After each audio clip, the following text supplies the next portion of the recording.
Bueno, lo primero a tener en cuenta, lo hemos dicho ya el domingo pasado, pero como somos medio duros de entendimiento, nos hace bien recordar que el año se va acabando exactamente en 15 días, 14 días, el domingo 29 de noviembre, ya estaremos empezando un año nuevo cristiano, el primer domingo de Adviento. Y como suele ocurrir, en general los tiempos finales de cualquier etapa son tiempos oportunos, adecuados para hacer balances delante de Dios. Ojalá tuviéramos esta sanísima y santa costumbre, ese examen de conciencia al finalizar el día. Cuánto de bueno, allí donde fallé, qué me propuse, qué me propuso el Señor.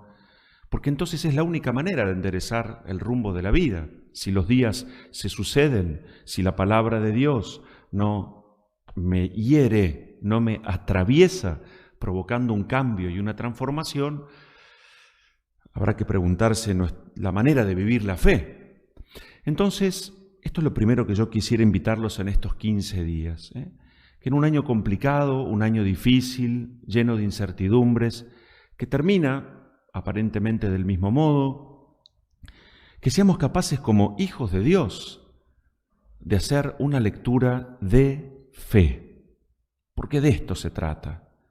Delante de Dios, si vamos, y esto es lo que creemos, como peregrinos camino al cielo, ¿será que los pasos que estoy dando, el modo de vivir, el modo de aceptar las cruces, es que tengo una mirada de fe que va más allá de la desesperación, de la tristeza y de la angustia, acción-reacción inmediata?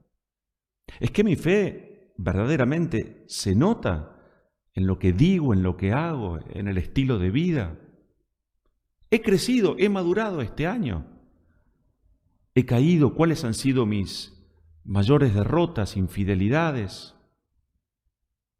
Estas son preguntas muy necesarias, no para entristecernos si lo que descubrimos es aún todo lo que queda por recorrer, sino para abandonarnos aún con mucha más fuerza y entrega en los brazos siempre misericordiosos de Dios.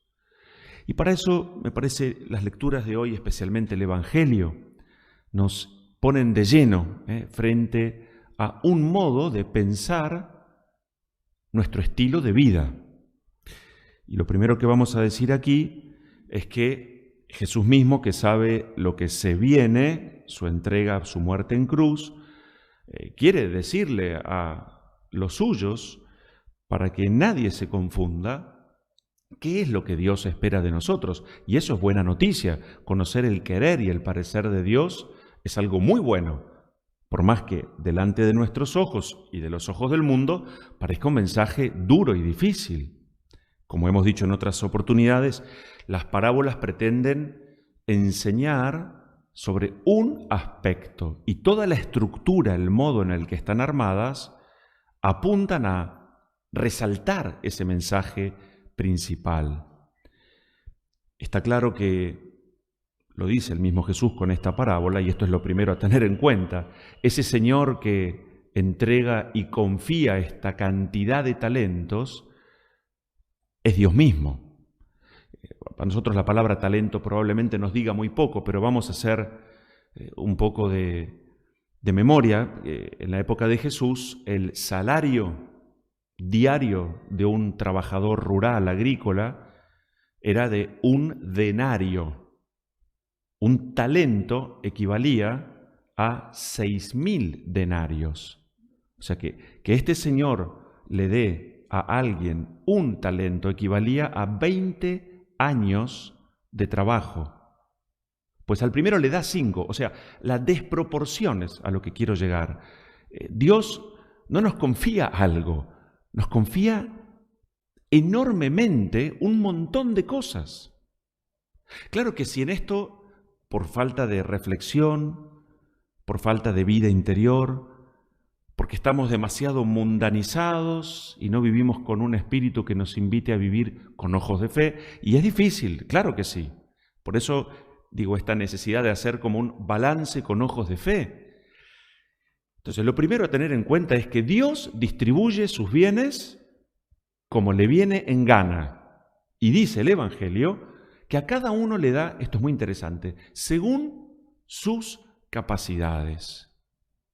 Esto es algo muy lindo, porque a veces tenemos como una mirada bastante complicada. Uno tiende a poner los ojos en el prójimo y es allí a donde nace la envidia, porque éste habrá recibido esto, aquello.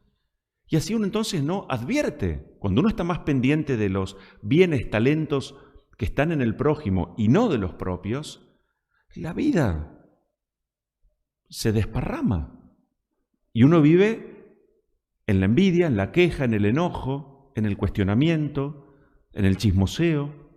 Por eso es muy importante tener en cuenta que Dios a todos, según nuestra capacidad, nos ha dado o enriquecido con toda clase de bienes. Y acabamos a decirlo así, que en el orden de los bienes hay, esto lo enseña la Iglesia, hay bienes que se corresponden con el orden así llamado natural. Por ejemplo, la creación, el universo, los animales, las plantas, nuestra propia vida. Pero también hay bienes que se corresponden con el orden de la gracia, la vida en gracia, los sacramentos, la palabra de Dios. Y son bienes, son dones que Dios nos ha dado. ¿Para qué? Para dos cosas. Para que las administremos y para que además las administremos bien, creativamente, arriesgando esos dones y talentos para hacerlos fructificar. Entonces, es muy lindo y es, en el sentido más claro de justicia, muy importante, que en vez de mirar tanto hacia afuera, pueda decir, bueno, ¿a mí qué me dio Dios?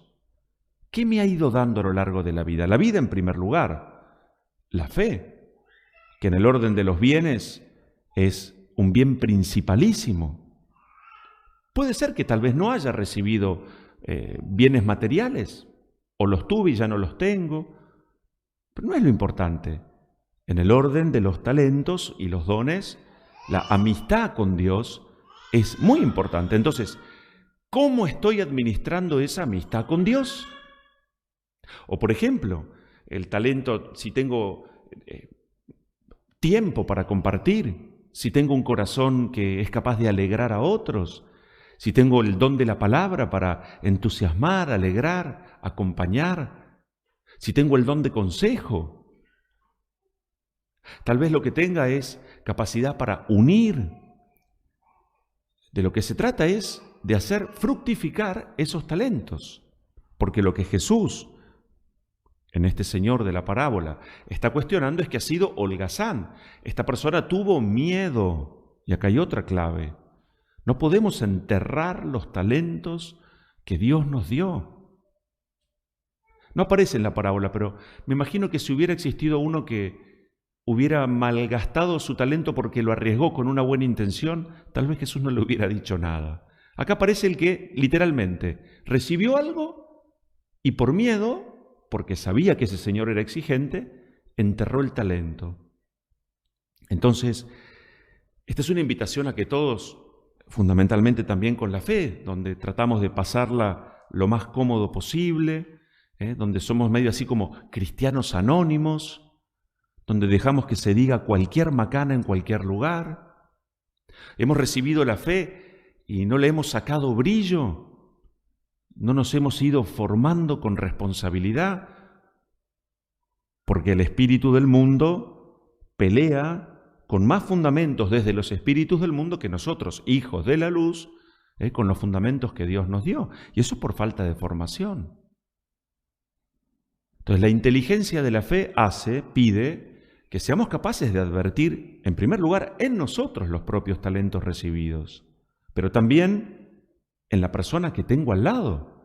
Y esto es igualmente importante. Hay gente que va por la mínima, decimos así, teniendo grandes condiciones, aptitudes. Se pasa el día cambiando de canal, viendo series. Nadie sale al encuentro del otro, nadie se arriesga por mirar o compartir o dar o ofrecer lo que tiene. Lo hemos dicho también el domingo pasado, ¿no es cierto?, citando aquel evangelio al momento de enfrentar ese encuentro con Dios cara a cara, el Señor nos preguntará, ¿tuve hambre? ¿Y me diste o no me diste de comer? ¿Tuve sed? ¿Estuve preso? ¿Estuve desnudo? Es decir, se trata de dar. Esta es la respuesta inteligente. Entregarlo todo, aunque el otro no se lo merezca, aunque el otro no me lo agradezca. Ese no es el punto. El punto es lo que Dios ya me dio y lo que me pide que sea capaz de compartir y dar. Y vamos a decir entonces, flaco favor haremos si no solo no ayudamos a hacer crecer los talentos en el prójimo, sino que arruinamos los talentos que Dios dio al prójimo. Y para esto hay que estar atentos, hay que estar en vela, como decíamos en el Evangelio el domingo pasado. Poner el aceite en nuestras lámparas es advertir lo que Dios ya nos dio y además nos pide con intereses.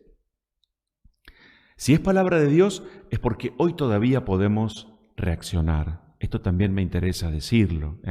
Feliz el que ama, el que teme es feliz el que le tiene tanto respeto a Dios que es capaz de seguir donde sea todos sus caminos.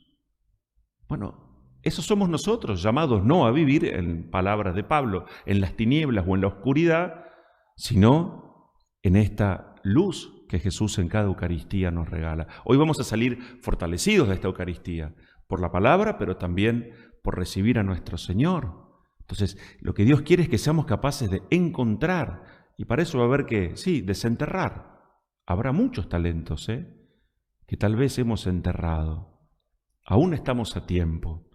Seamos generosos, que el Señor es buen pagador, no se deja ganar en generosidad. Y además, ya lo sabemos, si queremos ser felices, se trata de dar lo que hemos recibido. Los invito a que, poniéndonos de pie, celebremos juntos nuestra fe.